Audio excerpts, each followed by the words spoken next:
Hello students, welcome back. So I hope आप सब बहुत अच्छे हो, मज़े में हो और शायद एक बात सोच रहे होंगे, सर वो पोइम है, हमारी जो पोम है उसको कंप्लीट कर लेते हैं। बिल्कुल। So now we are going to complete our poem and the poem number 4 and it is about how to tell wild animals. तो देखो, एक पोम हम लोग पढ़ रहे थे। जो हमारे पोइट थे वो कौन थे? कैरोलिन वेल्स थे।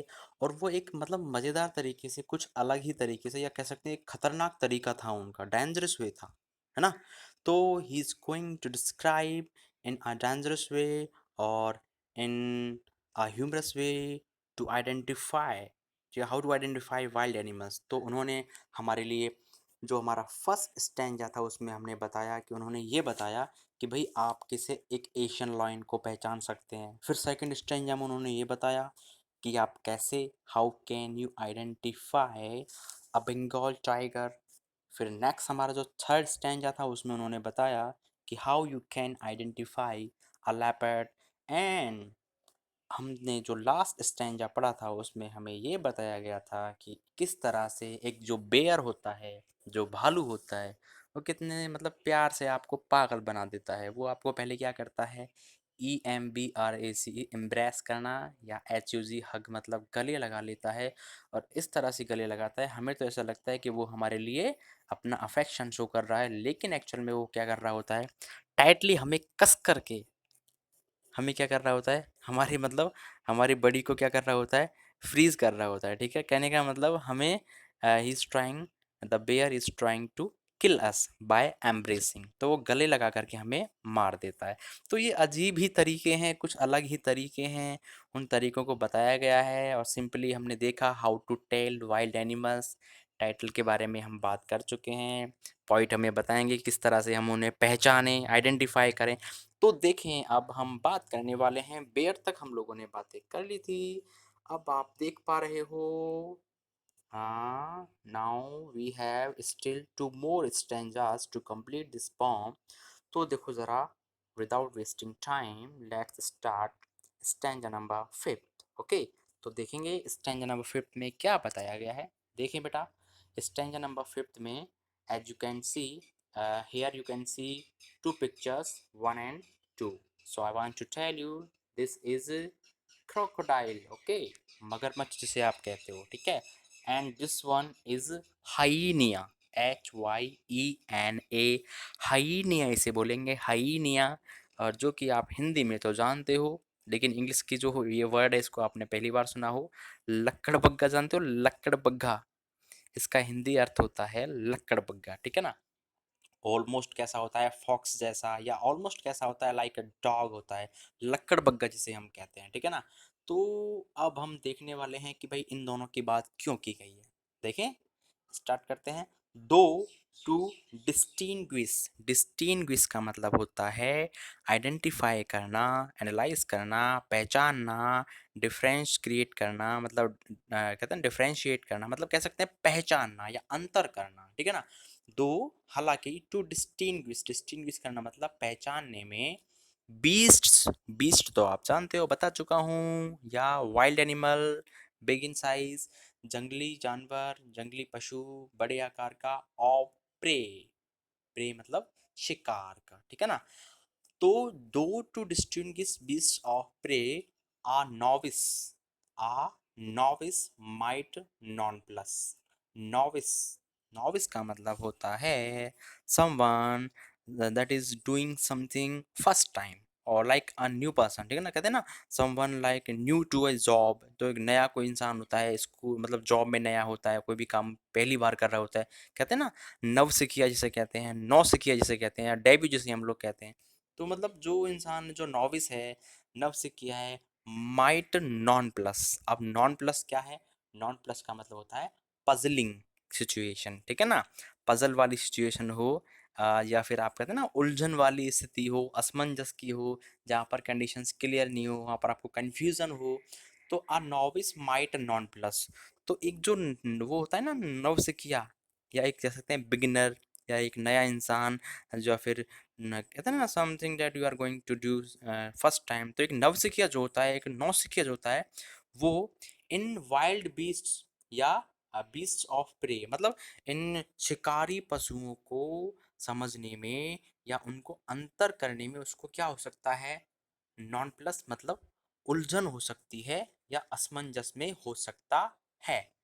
लेकिन आगे देखते हैं क्या बताया गया है। द क्रोकोडाइल, क्रोकोडाइल मतलब मगरमच्छ, you always may, you always may tell from the hyena, thus hyenas come with merry smiles, but if they weep they are crocodiles। समझेंगे जरा।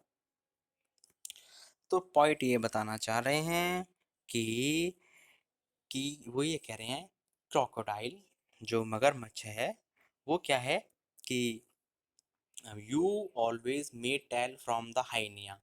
तो अ, एक तो हम बात कर रहे हैं क्रोकोडाइल की, मगरमच्छ की, और एक हम लोग बात कर रहे हैं हाइनिया की, लकड़बग्घे की। ठीक है ना। तो ये बताया गया है, दो चीज़ों को हमें देखना है। Hyenas come with merry smiles, merry smile मतलब एकदम मुस्कुराते हुए चेहरे, ऐसे चेहरे जिनको देख करके आपको खुशी आ जाए, मतलब हंसी की तरह, मतलब उनकी जब वो लोग हंसते हैं ना तो ऐसा लगता है कि मनुष्य जैसे हम लोग हंसते हैं ना, ऐसी ही आवाज़ उनके हंसने की आती है। ठीक है ना। तो जब वो हंसते हैं तो उसी तरह की आवाज़ आती है जैसे कि ह्यूमन बींग्स की आती है। और यदि if they weep they are crocodile, लेकिन समझें, लेकिन यदि जब वो रोते हैं, क्या करते हैं, रोते हैं, तो वो क्या बन जाते हैं, दे आर क्रोकोडाइल। तो समझो भाई, रोने को किससे इंडिकेट किया गया है, क्रोकोडाइल को, और हंसने से किसको इंडिकेट किया गया है, हाइनिया। इसे हीनिया मत बोल देना, हाइनिया बोलेंगे, लकड़बग्घा होता है। तो पॉइंट ये कह रहे हैं कि यदि फॉर एग्जाम्पल, उदाहरण के तौर पर, जो लकड़बग्घा होता है उसकी जो हंसने की आवाज़ होती है वो बिल्कुल कैसी होती है, मनुष्यों की जैसे हंसने की आवाज़ होती है उसी तरह की होती है। लेकिन ऐसा कहा जाता है कि जो क्रोकोडाइल होता है वो एक अजीब ही एक्शन करता है, उसकी अजीब ही टेंडेंसी होती है, अजीब ही नेचर होता है। वो क्या होता है, जब उसे अपना प्रे मिल जाता है, जब उसे अपना शिकार मिल जाता है, सुने ध्यान से, मगरमच्छ को जब अपना शिकार मिल जाता है तो जब वो शिकार को खाने लगता है ना, जब उसे खाने लगता है तो वो खाता है, उसका पेट भरता है, हम जब कुछ हैं तो हमें हैप्पी मतलब खुश होते हैं। लेकिन जो मगरमच्छ है, क्रोकोडाइल है, वो अपने शिकार को खाते समय क्या करता है, आंसू बहाता है। क्या बताता है, आंसू। तभी तो हम लोग कहते हैं, आपने सुना है कभी हिंदी में, मगरमच्छ के आंसू। तो मगरमच्छ के आंसू के मतलब समझे ना। हाँ, तो मतलब आंसू मगरमच्छ के मतलब कोई इमोशन नहीं है उन आंसुओं में, उसका पेट भर रहा है वो, जबकि हैप्पी है। मतलब आप जब भूखे होते हो, जब हैप्पी होते हो, या जब आपका जब स्टमक जो फील्ड है, मतलब मतलब आपका जब भूख आपकी शांत है और यू आर डन और you are not hungry, then you are happy ना। तो इसीलिए कहा गया है कि जो मगरमच्छ होता है वो अपने शिकार को खाते समय आंसू बहाता है। लेकिन इसका मतलब ये नहीं समझे हम कि वो रो रहा है। ठीक है। इसलिए हम किसी से कहते हैं कि क्रोकोडाइल्स टीयर्स को शो मत करो, मगरमच्छ आंसू मत बहाओ। ठीक है।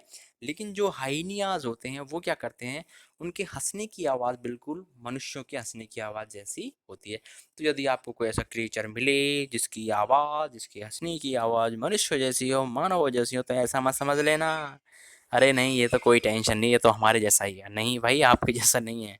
वो आपको पता नहीं कब कब में आपको प्रे बना लेगा और आपको खा जाएगा। तो वो एक तरीका है, एक अजीब खतरनाक तरीका भी कह सकते हैं, या ह्यूमरस या एक हास्यप्रद तरीका भी कह सकते हैं जानवरों को पहचानने का। और मगरमच्छ के बारे में भी हमने जाना कि जो मगरमच्छ होते हैं वो क्या करते हैं भाई, वो है ना अपने शिकार को खाते समय क्या करते हैं, आंसू बहाते हैं। ठीक है। मगरमच्छ की हमने बात की। जरा डरना मत, देखो जरा, ये देखो, दिख रहा है आपको, हाँ, हे भगवान कितना खतरनाक लग रहा है ना, ये क्रोकोडाइल है। ओके, कितना डेंजरस लग रहा है ना, लग रहा है ना। तो देखेंगे ज़रा। तो ये बताया गया है कि जो लक्कड़बग्गा होता है उसके हंसने की आवाज़ हमारी जैसी होती है, लेकिन मगरमच्छ जो है वो अपने शिकार को खाते समय आंसू बहाता है।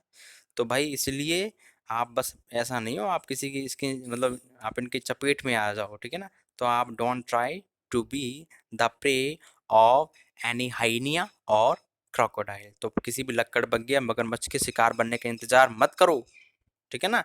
उससे पहले जान लो, क्या जान लो, कि लक्कड़बग्घे की हंसने की आवाज़ मनुष्य जैसी होती है, ह्यूमन बींग्स जैसी, और क्रोकोडाइल जो होते हैं वो अपने शिकार को खाते समय आंसू बहाते हैं।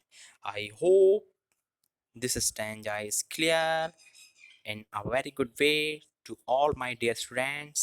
So now we are coming to the next and our last stanza. देखिए जरा क्या बताया गया है। ये दिख रहा है आपको? सर दिख तो रहा है ये। कैसा लग रहा है? कुछ कुछ सर ऐसा लग रहा है छिपकली जैसा लग रहा है ना। अरे लग रहा है ना, हाँ सर लग रहा है, हाँ छिपकली जैसा लग रहा है सर। चलो कोई नहीं, स्टार्ट करते हैं। तो देखिए ज़रा, द टू कमीलियन, कैमिलियन नहीं है, कमीलियन है, क्या बोलेंगे? कमीलियन। कमीलियन मतलब, कमीलियन का मतलब होता है गिरगिट। और गिरगिट आप जानते हो ना, गिरगिट की जब हम बात करते हैं तो हम कहते हैं कि वो तो गिरगिट की तरह रंग बदलता है, ठीक है ना। तो कमीलियन के पास एक स्पेसिफिक क्वालिटी होती है। Chameleon has a specific quality to change the colour of its body according to the surroundings. अपने आसपास के माहौल के हिसाब से वो अपने शरीर के रंग को, वो अपनी त्वचा के रंग को बदल लेता है। कौन? कमीलियन। कमीलियन क्या होता है सर? गिरगिट होता है। सर कैसा होता है? सर ऐसा होता है, देखो सर दिखाते हैं आपको अभी, डोंट वरी। ये देखो, डरना मत बस। दिख रहा है आपको? हाँ ये गिरगिट है, दिख गया? मैंने ही पकड़ा हुआ है इसको हाथ में, ठीक है। हाँ मेरे हाथ में बैठा हुआ है ये गिरगिट। तो देखो ये गिरगिट है सर, ये तो बिल्कुल ऐसा लग रहा है, कैसा, जैसे आप लोग कहते हैं ना करकेटा। हाँ वही करकेटा। तो कमीलियन मतलब गिरगिट जो क्या करता है, अपनी बॉडी का, अपनी स्किन का चेंज कर लेता है कलर को। ये देखो, और कितना खतरनाक लग रहा है ना। तो विजुअल्स के थ्रू मैं आपको समझा रहा हूँ कि वो देखो किस तरह से अलग अलग कलर्स को चेंज कर सकता है, ठीक है। तो एक जो गिरगिट होता है, the true chameleon is small. तो वास्तव में जो एक असल में क्या होता है, एक जो गिरगिट होता है ना वो कैसा होता है, एक वास्तविक गिरगिट होता है वो एक बहुत ही छोटा सा एक क्रिएचर होता है, छोटा सा जीव होता है, ठीक है। किसकी तरह? छिपकली की तरह, ठीक है। A lizard short of thing, a lizard, lizard नहीं बोलेंगे, लिजर्ड बोलेंगे। लिजर्ड मतलब छिपकली। तो वो एकदम छिपकली की तरह से, short of thing, a lizard short of thing मतलब एकदम कैसा लगता है, छिपकली की तरह दिखता है, लेकिन डिफरेंट होता है। क्योंकि जो लिजर्ड होता है उसके पास ये एबिलिटी नहीं होती है to change its skin colour, but a true chameleon can change its skin color very easily according to its surroundings, ठीक है ना। तो वो एक छिपकली की तरह होता है, बहुत ही छोटा जीव होता है, लेकिन वो क्या करता है, अपने शरीर का, जो अपनी स्किन का कलर चेंज कर सकता है। He has not any years at all, he hasn't, उसका कोई कान नहीं होता है, उसके कोई भी कान नहीं होता है, समझे बात को। And not a single wing, और कोई भी पंख भी नहीं होता है। ये तो हमें पता है कि भाई पंख होता है नहीं होता, नहीं होता, देख रखा है हम लोगों ने। लेकिन उसके कोई कान भी नहीं होते। अच्छा कान नहीं होता तो फिर कैसे, यही तो बात है। तो देखें, he has not any years at all, बिल्कुल उसके कोई कान नहीं होता है, ना ही उसके कोई पंख होता है, ठीक है ना। लेकिन फिर भी वो पेड़ों पर चढ़ जाता है। हाँ, if there is nothing on the tree. तो अब हमारे जो पॉइंट है, कौन है ये देखो, दिख गए आपको? हाँ, हमारे जो पॉइंट हैं कैरोलिन वेल्स, ये हमसे कहना चाह रहे हैं, if there is nothing on the tree, यदि आपको पेड़ पर कुछ भी दिखाई नहीं दे, यदि आपको पेड़ पर कुछ भी दिखाई नहीं दे, TISS the chameleon you see, ठीक है ना। तो ये देखो, ये टी आई एस और इस तरह से मार्क लगा हुआ है ना, ये क्या है पहले बता चुका हूं मैं आपको, ये है इट, इट इज, ओके। तो it is the chameleon you see, तो जो आप देख पा रहे हो ना अभी पेड़ में, वो क्या है? गिरगिट है। कहने का मतलब, it is not easy to identify a chameleon on a tree or in a tree because it can change its skin color according to the colour of its surroundings. यदि वो येलो रंग के पेड़ में बैठा हुआ है तो वो अपने स्किन का कलर येलो कर लेता है। ग्रीन कलर का है, ग्रीन कर लेता है। कैसे कर लेता है? अभी मैंने आपको दिखाया है ना, देखो ये भी कमीलियन है, दिख रहा, और ये भी कमीलियन है, और भी काफ़ी सारे कलर होते हैं। तो वो अपनी सराउंडिंग्स के अकॉर्डिंग, अपने आसपास के चारों ओर के जिस तरह का उसका माहौल होता है, जिस चारों ओर का जैसा रंग होता है, चारों ओर का अपना परिवेश होता है, उसके अनुसार अपने रंग को बदल लेता है। तो इसीलिए इसको देख पाना, इसे फाइंड आउट कर पाना, इसे आइडेंटिफाई करना कर पाना या इसे डिस्टिंग्विश कर पाना इतना आसान नहीं होता है, ठीक है ना। तो हम कह सकते हैं, तभी तो हम लोग कहते हैं ना, हिंदी में आप लोग कहते नहीं होगा गिरगिट की तरह रंग बदलता है, तो मतलब चेंजिंग कलर फ्रिक्वेंटली, है ना। तो गिरगिट की तरह छद्म रूप करने वाला, या मतलब एक तरह से कहते हैं ना कि ये जो गिरगिट होता है वो अपने स्किन का कलर चेंज कर सकता है। क्यों? क्योंकि इससे क्या होता है, उसको जो हंटिंग होती है या उसको अपना प्रे को कैप्चर करने में, अपने शिकार को उसे पकड़ने में क्या होती है, ईज हो जाती है, मतलब आसानी हो जाती है। इस तरह से वो आसानी से अपने शिकार को पकड़ पाता है। शिकार को पता ही नहीं चल पाता, उसको ऐसा लगता है ये तो भाई ट्री का ही कलर है, पेड़ का ही रंग है, लेकिन एक्चुअल में होता क्या है, वो कमीलियन होता है, गिरगिट होता है।